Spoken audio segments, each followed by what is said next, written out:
So hello दोस्तों, मेरा नाम लक्ष्मण है। उम्मीद करते हैं कि आप सब लोग अच्छे होंगे। दोस्तों, सीबीटी की मीटिंग आज जो है ईपीएफओ की हुई है और बहुत सारे अच्छे इसमें अपडेट आए हैं।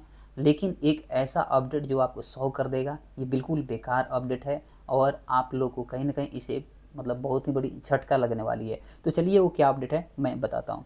अब देखिए, सारी अपडेट में सबसे बेकार अपडेट ये है कि पहले आप जब जॉब छोड़ देते थे, आप बेरोज़गार होते थे, तो आप अपना पूरा पीएफ का पैसा विड्रॉल कर लेते थे फॉर्म 19 और 10C भर करके। लेकिन अब आप इसे विड्रॉल नहीं कर पाएंगे। हाँ, कर पाएंगे, लेकिन एक काफ़ी लंबे समय के बाद। अब इसमें चेंजेज क्या हुई है तो मैं बताता हूँ आपको। चेंजेज ये हुई है कि पहले ये रूल था कि कोई भी एम्प्लॉई जो पीएफ सब्सक्राइबर है, अगर वो काम छोड़ देता है, कोई कंपनी छोड़ देता है और वहाँ पे रिज़ाइन कर देता है, रिज़ाइन डेट अपडेट हो जाता है, तो 2 महीना बाद वो अपना पूरा का पूरा पीएफ का पैसा निकाल सकता था।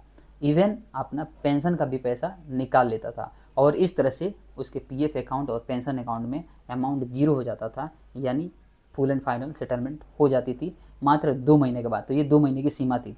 अब इसमें चेंजेज आ गया है। चेंजेज ये आया है कि अब 2 महीना की जगह आपको जो है पूरा पीएफ का पैसा विड्रॉल करने के लिए आपको 12 महीना इंतज़ार करने पड़ेंगे।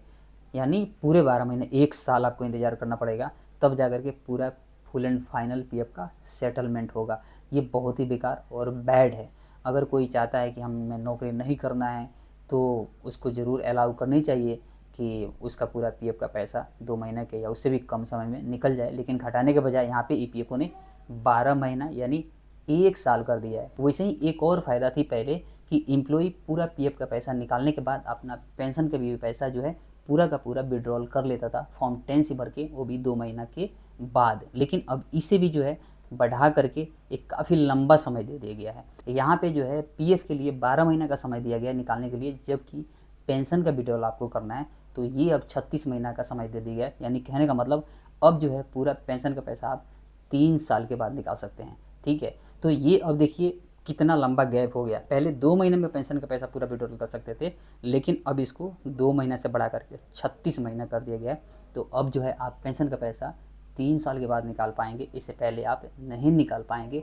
ये देखिए कितनी नाइंसाफ़ी है जिनके लिए, जिनको जॉब नहीं करना है और वो अपना पूरा का पूरा पेंशन सहित जो पीएफ जो है निकालना चाहते हैं।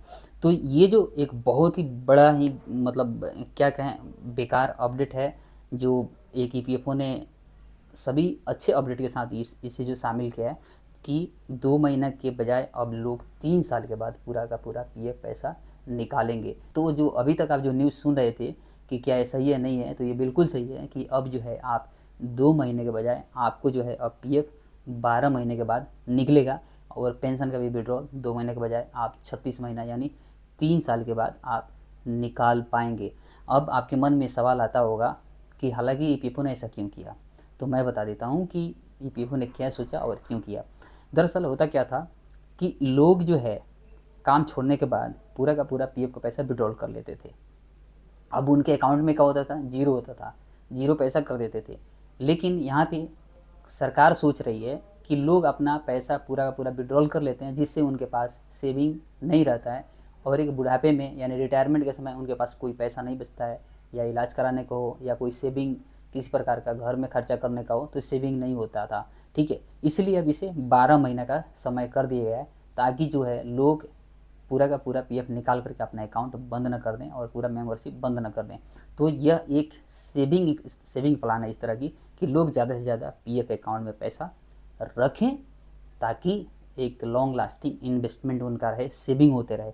वैसे ही दूसरा ईपीएस के लिए 3 साल का समय कर दिया। इसलिए कर दिया, ये भी आपके मन में सवाल होगा कि उसकी जो है उसको 12 महीने 1 साल की, इसको 3 साल क्यों कर दिया।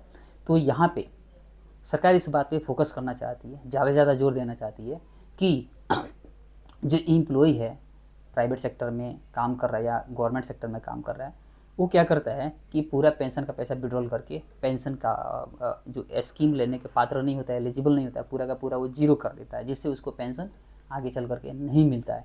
तो गवर्नमेंट ये चाह रही है कि आपके लिए जो पेंशन का पैसा कंपनी जमा करती है, ठीक है ना, वो पैसा ज़्यादा से ज़्यादा समय तक रहे ताकि आप उसे टालें और बाद में कभी 3 साल के अंदर ही कभी भी आपको मन किया तो आप काम कर सकें, ज्वाइन करके उसको कंटिन्यू रखें, ताकि आप जब रिटायर हों तो आपको पेंशन मिले या फिर आपके बाद आपकी फैमिली को, आपके बच्चों को मिले।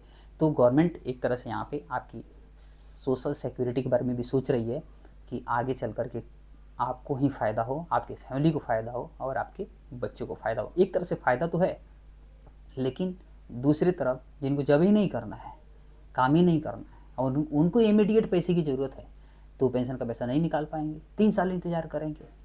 उनको तो करना ही नहीं है, उनको नौकरी छोड़ करके जॉब छोड़ करके उनको अपना बिजनेस करना है। उनको इस पैसे से क्या लेना देना है ना।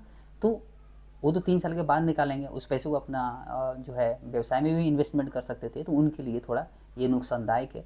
लेकिन जो वास्तव में जॉब करना चाहते हैं उनको, उनके लिए थोड़ा फ़ायदा रहेगा, आगे चल करके उनको पेंशन मिलेगा। सरकार यही चाह रही है कि आपके पास ज़्यादा से ज़्यादा पैसे बचत हो और आपको लास्ट में चल कर के रिटायरमेंट जो जब हो तो आपको पेंशन मिले।